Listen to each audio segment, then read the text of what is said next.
gonna. I've got it. It's coming. Yeah, that question's coming. Yeah. The Nelly song. Yeah, the rap song that she did. The Weird Al Yankovic song. I want to talk a little more about your fashion. Okay. Beautiful gowns. What designers do you like? Did you have specific ones that you like when you first started and ones you like now? Gosh, you know what? They're all so different. I would say probably one of my all-time favorite is Carolina Herrera because she's so versatile. You never know what her style is. A lot of designers have, you know that it's there, like Chanel. You pretty much know if it's a Chanel suit, so they have their own stamp on their name. But I like her versatility. But I really do like them all. Of course, that's why I wear them all. Do you have anything specifically? Do people design specifically for you? Sometimes they do. We had a money dress one time. I can't remember exactly what it looked like. They had money signs or all kinds of sequins. I can't remember exactly, but I remember that dress though. It was pretty interesting. Do you know what kind of budget the show has for your wardrobe? I know that they gave me a budget one year of $250,000 to get some clothes, and I became pregnant. That went out the window. How did your look change when you were pregnant? What do you think? I meant more about it. Did you choose different kind of gowns? Oh, the gowns. That was 14 years ago, because I was pregnant for almost a year. And at that time, there weren't that many evening gowns that I could wear. So I wore basically just maternity clothes, more or less daytime clothes, or maybe like black pants and a sequin top, that kind of thing, but not too extravagant. How did the audience react to your pregnancy? They loved it. They watched me all the way through. And the timing was perfect. I had my son in June and my daughter in July, which were on hiatus. And it wasn't planned. It just happened to work out that way. And I do remember one story I will tell you. Before my son was born, I was pregnant. I got pregnant about a year before, and the way we announced it on the air, the puzzle was, I'm pregnant. And then they solved the puzzle, and then we said, well, I'm having a baby, and I had a miscarriage. So actually that puzzle that puzzle probably never aired, now that I think about it. Right. Yeah. See? Hard. There's a tidbit. There. You just got here. That's right now. In the late 80s, you had your very own clothing line. Mm-hmm. Can you tell us about how that came to be and how that was for you? I had offers coming right and left. Everything you can imagine came to me. And I want to say regarding that, many things I turned down because I didn't believe in their product. So I will not put my name on anything unless I believe in it. I was offered a lot of money from a beer company. Not that I don't believe in beer, because I do. I like beer, but I didn't want to endorse it. So I turned down a big chunk for that. But again, that's just the way I am. I'm not going to do something that I don't believe in. So the clothing line came, and I thought, that's great. I can be involved in that because I like designing clothes and approving clothes and all that. So that I did do that. And did you have an interest? I mean, you went to a fashion college, and did you have an interest in fashion? I did. I love clothes. I think most women do, but I love the design of them. So I did do that. And I was one of the pioneers of Home Shopping Network. And that's, of course, I had a clothing line prior to Home Shopping Network, but after I got on Home Shopping Network, I had clothes, I had shoes, I had perfume, I had dolls. I had so many products on that. And it was great. How did you feel having a doll? How was that? I loved it. Were you in part of the design concept for that? Oh, absolutely. I had to approve everything. They sculpted many different faces for the doll, and I approved the one I liked the best, the one I thought that looked most like me. And of course, it was a team of us that did it. We all had to agree. And the same with my fragrance. It was a Vanna fragrance, and that was tough, going through, I don't know how many smells I smelt. Smelt? Is that a word? It is now.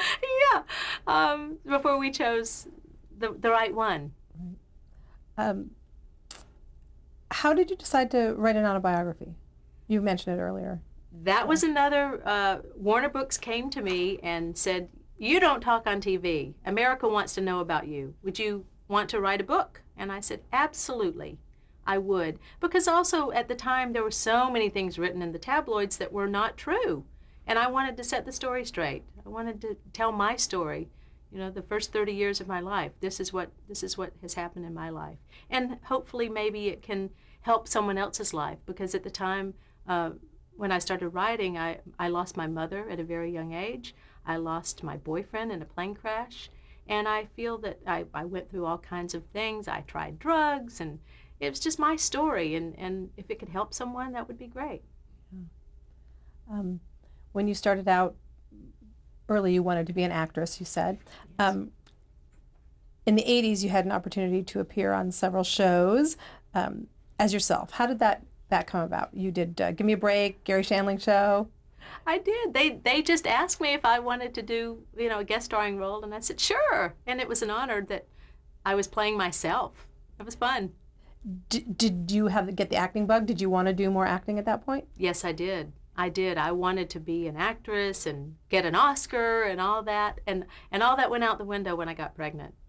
It did, because when I had my son, I thought, he's only going to be here for 18 years before he's going to leave home. I don't want to miss anything. So I said, no more acting. I was at the time doing Home Shopping Network and Wheel of Fortune, those two things, and a few other things. But I really slowed down. I really said no to a lot of things. That's probably when I just cut it off, because I remember being in Tampa or Clearwater, where they do Home Shopping Network, and I remember my son's tooth, his first little tooth poked through, and I wasn't there. And I said, no more of this. No, I'm not going to miss anything else that my son does. So, that was more important to me, and still is to this day. How old is he now? He's 13, and I have a daughter who's 10. So, I love being there with them, and I'm a typical mom. I get up in the morning, I wake them up, I make them breakfast, I take them to school, I help with homework, we make cookies, we make banana bread. That's what my life is, and I love every minute of it. Going back to your earlier career in the 80s, in 1986, you appeared on The Tonight Show with Johnny Carson. Mm-hmm. In your book, you said that this was a lifelong dream come true. Could you talk about that a little bit? I was a huge fan of Johnny Carson. I watched it for years and years and years. He's an icon. And that was kind of a stepping stone for me of thinking, wow, if I could ever be on Johnny Carson as a guest, I would really feel special, like I've really made it. And that was one of those times. It was so wonderful. I really felt very few things impress me, or, I'm not a materialistic type person, but that was just a dream come true. It was one of the highlights of my life. Do you remember what he asked you about? No. I remember what I wore. What did you wear? I had a blue and silver sequin dress on. And Pavarotti was on the same show. I remember that too. Okay. Yeah. Yeah. I thought, wow, this is impressive. You also were on Late Night with David Letterman. Yes. And you gave him a surprise gift at the end of your appearance. Do you remember that? I remember pulling it out of my pants. It was a shirt that said, David Letterman goosed me. Was that it? Something like that, I think. I think that's what it was. Do you remember what that was? Or why? I think he must have goosed me. But I didn't think anything of it at the time, or I'm sure he probably, I have no idea. I have no idea. I guarantee he must have done something, or either it was just a joke that I said, or maybe he made a joke about, oh, I'd like to goose her or something, and I just did it. I think in your book you said something that you were back there supporting, Pat was on the show, and you were there, and David had goosed you, and so then when you were a guest on his show, okay, you... okay, see, I forgot about that. That's why we're here. Thank you so much. Okay, so he did goose me. Yeah.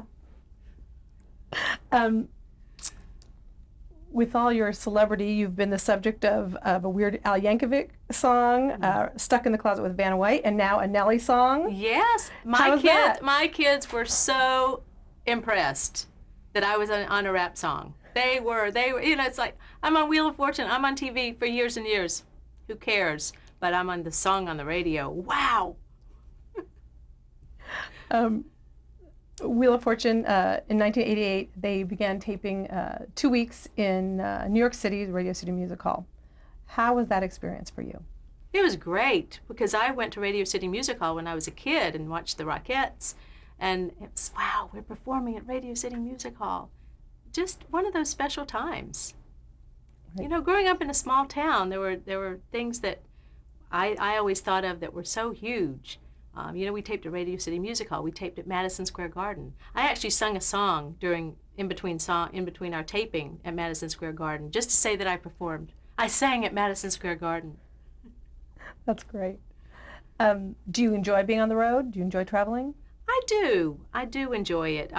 We go to so many interesting places, and I have seen pretty much the whole country, but been in some unusual places. For example, we went to Alaska. They dropped me on a glacier in a helicopter, all by myself on this huge glacier. All you could see for miles and miles were just white. I'm on ice. And I'm thinking, as White the on helicopter's taking off, I could die. A polar bear could come and just eat me alive. Here I am. There's nothing they can do, you know? There's nothing. I'm here alone as they're up there filming, and I'm waving from this glacier. And then another time I was on top of the Space Needle in Seattle. They painted the top of the Space Needle, they painted the wheel on the top of the Space Needle, and I was up at the top all by myself as the helicopter goes around. I was on top of the Empire State Building. So I've been in some fun places. Cool places. Yes. Yeah. In 1989, you starred in your first leading role in the TV movie Goddess of Love. How did that come about? They asked me to do it, so I said, okay, I haven't done this before. Was it written for you? No, it was written, and they just asked me to play the part, and it was an experience. It was fun. You know, I mean, it was, I guess I laugh about it now, but it was, I enjoyed it. It was quite an experience, but I don't think acting's for me. I am definitely not a good actress. What can I say? You're sorry, no one's gonna hire me now. Oh well. Well, you have so much success that whatever you do is going to be incredible. You had mentioned Home Shopping Network. Yes. I wanted to talk about that a little more. We talked about your the doll. What other, and is there, you mentioned a couple of products, but is there anything that was really close to your heart that you hadn't talked about yet? In a product? Yeah. I loved my shoes. I had the most comfortable shoes, and oh my gosh, they were so popular. We sold out of them the minute we sold 8,000 pair in 20 minutes. Yeah, they were big. That's amazing. So comfortable.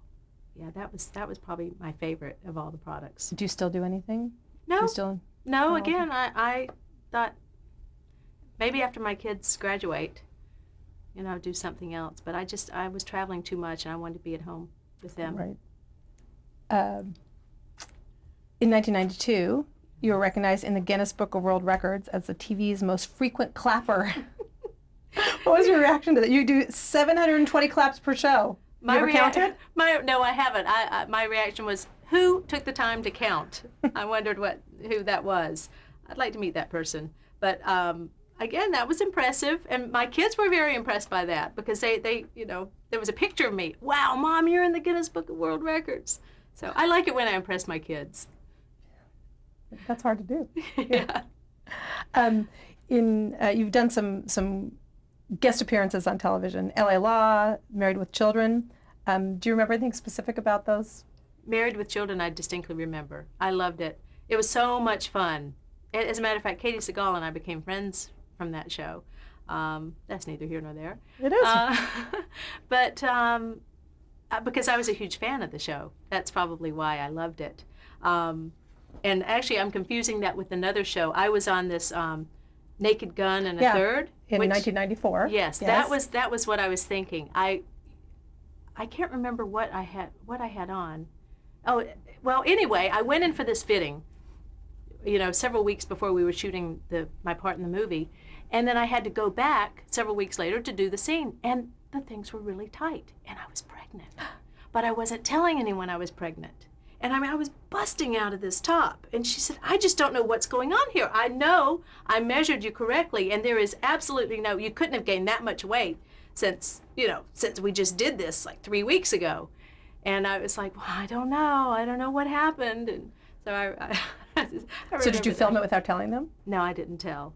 I didn't tell at the time. No. It was a little too soon. Right. Especially after the... Right. Yeah. Yes, after I had that miscarriage, I thought I'm going to keep this quiet for as long as I can. Right. Do you remember working with Leslie Nielsen? Yes. What was that like? He is so funny, and oddly enough, my dad looks a lot like him. He does. Herbert looks very much like him. So I felt really comfortable on, just from seeing him. And speaking of that, so does Dick Van Dyke. I saw Dick Van Dyke not long ago, and I told him, because him and my dad are the same age, and I said, I feel like I'm looking at my dad here.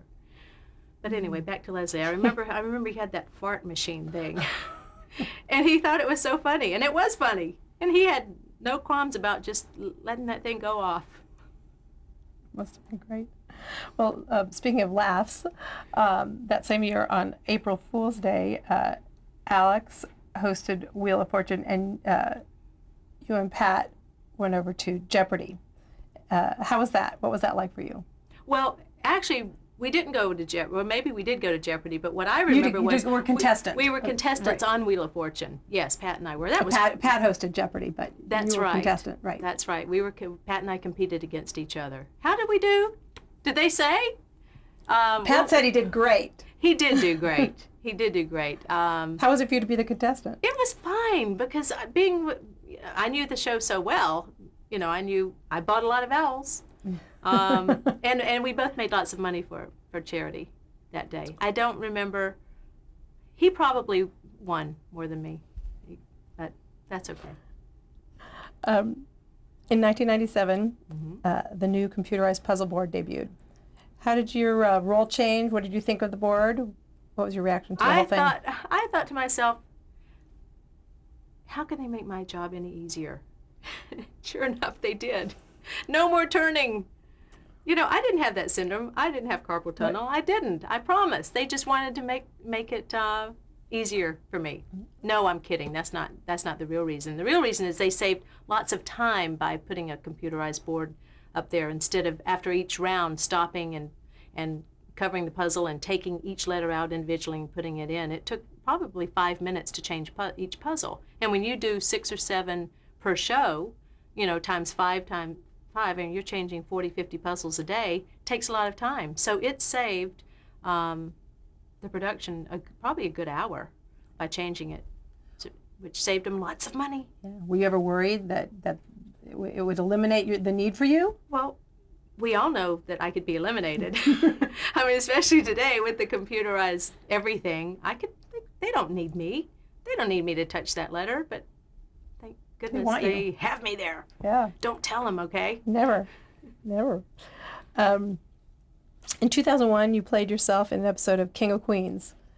You've done a lot of these. Do you enjoy playing yourself? Is it fun for you, even though...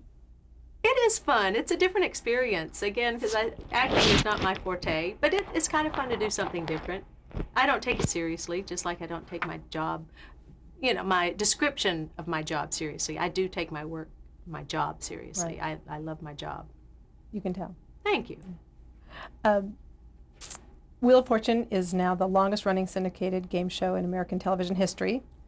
Yeah, and it's renewed through 2011-2012 season. What do you think is attributed to the longevity of the show? Pat and Vanna. Pat said that too, didn't he? No, I wish I could say that's true, but I think it's a show that's been on for 25 years, and you feel comfortable when it comes on. It's part of life. It's part of America, and everyone of all ages can can play the show and play along and enjoy the show. It's a half hour of family fun, and we don't have a lot of that left in this world. What do you do to keep it fresh after all this time? That's something you need to ask Harry Friedman, our producer, because he has, I don't know how he remains to keep this so fresh, but he does. I think he does a lot of focus groups and asks people, you know, is it getting tired? What should we change? What can we do to make it better? He's always asking that question. So, and he's always coming up with little things here and there, but just enough. You know, the basis of the show remains the same, but he puts in little things here and there to just keep it a little fresh. Right. Just recently, this past August, Wheel creator Merv Griffin passed away. Can you describe your relationship with Merv? Merv and I had a wonderful relationship. I loved that man. He gave me my job. He gave me what I have today, I feel. He was so warm and lovable and kind to everyone. He was a great role model, and I just can't say enough things about him. He was a wonderful human being, and I truly miss him. Did he give you any great advice over the years? You know, I guess just he was always himself, or he was always himself. He was never another person. He was just so easy and easy to talk to and fun, and he's a real person. There's no phoniness about him. So when people like that are around, they're contagious, you know. So I just felt so good around him and wanted to be around him more. And I think that's the feeling he left everyone with. What do you think made him a great producer? He knew what worked. I guess being involved in show business for so many years, he knew if it was good or bad, and just had a feel for it and did it. Let's talk about the game Wheel of Fortune. Okay. How long does it take to tape an entire episode? Or an entire season, sorry, we know about that. An entire season? Well, we tape approximately 35 days a year. We do 5 or 6 shows a day. We normally start in July and tape every other Thursday and Friday through April. So we have some hiatus, May, June, and the middle of July we go back. But so, you know, 35 days is the real answer to tape the show, but it's stretched out over 9 months. What's your involvement with the contestants? Do you meet them first? I'm not allowed to talk to the contestants, although when I first come to work, they are in a room all together, and I walk into the room with no makeup, wet hair, you know, just out of the shower, my jeans. I walk in and say hi to them and say, hi, this is the real Vanna. You know, I'll see you in a couple hours. See you on stage. And that's basically all, you know, wish them luck, and that's all. I really don't get to communicate with them. And that's probably due to that $64,000 question many years ago, the controversy that went on. You know, even though I don't know the answers to the puzzles before, you know, right before I go out to do the show is when I see what the puzzles are. So, I mean, I can't tell them answers, and nor would I. Right. So, but just to make sure. If you have limited exchange with them, do you have any memorable moments, though, of contestants who have been on the show? Oh, the contestants that have been on the show? Absolutely. I remember one time this guy won a brand new car or 100, I can't remember what he won. He won big, and he dropped to his knees and kissed Pat's feet. He did. He just kissed his feet time and time again. He was so happy. And I remember another man who won a brand new car, and it was so sweet. He said, I don't have to take the bus anymore. That was very special. How do you react when those kind of things happen? I cry. I do. It's happy. People love seeing happy things like that happen.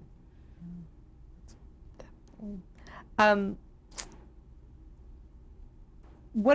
there been any technical difficulties with the board over the years? Oh, yes, of course. What have you had to encounter?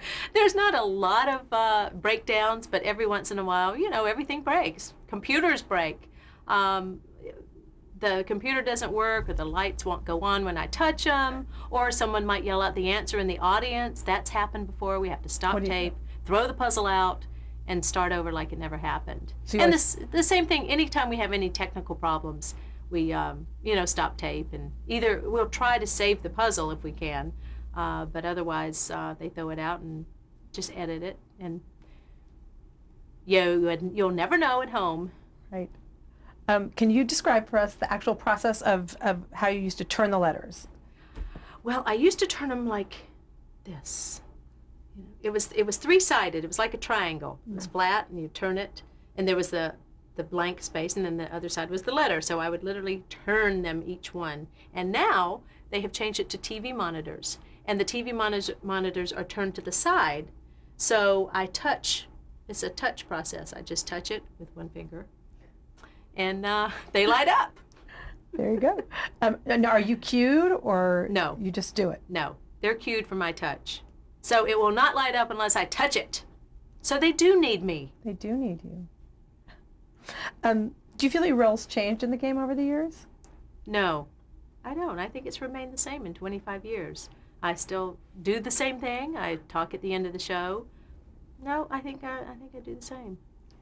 Well, the show's started going on the road, and how is that process for you? Do you like to go to different cities, and do you have a favorite place to go where? Well, of course, my favorite place to go is Hawaii, just because, hey, I love Philadelphia, I love Chicago, I love Portland, I love every city for, what it has to offer. But of course, we all like vacations and the beach and all that. So, I have to say Hawaii is probably my favorite place to go. But, we go everywhere. We go all over the place, and that has been so much fun. I really enjoy it, and I think our audience likes it too, because a lot of people don't travel, but it gives them the chance to see that city, whatever city we're in, whether it be Dallas, or when we go to these cities, I go prior to us shooting the shows, and we do this thing called prize shoots, where I stand in front of the car with the skyline of the city behind us, or I go to the highlights of that city, whatever it may be, the botanical gardens or a favorite restaurant, or something that's famous in that city. So it gives the audience at home a chance to see that city, and you feel like you're in that city with them, with us. So I think they love it. Yeah. And is there a different feel in the audience? Is there a different kind of energy depending on where you are? Definitely, because we have so many more people in the audience. We recently taped at Radio City Music Hall, which has 6,000 people. Here at home, we have 250 people in our audience, and that makes a huge difference when you're on the road, when you have an audience that big. It's loud and exciting, and not that it's not at home either, but it's just on a smaller scale at home. Yeah. College Week has become a very big deal. Do you remember how that first came to be? I do not. I just showed up one day and thought, I'm really old. What's it like to work with? When the college kids are on, what's that like? It's fun. It's fun. They're great. I wish we could wear, they wear their sweatshirts, and I wish we could wear sweatshirts. Wouldn't that be fun? I know. I've asked many times, but no, he won't go for it. The sweatshirt evening gown look. Celebrity Week is also very popular. Who are some of your favorite celebrities who have come on? My favorite? Oh, that's tough. I don't have any favorites, really. Again, they're all kind of, individuals. Sugar Ray Leonard was very sweet, but he's a personal friend, so that's probably why. He's so sweet. So many. We have had so many, and singers, they're all great, and I'm so glad that they make so much money for their favorite charities. So that's fun. Okay, we're going to stop and change the tape. Okay.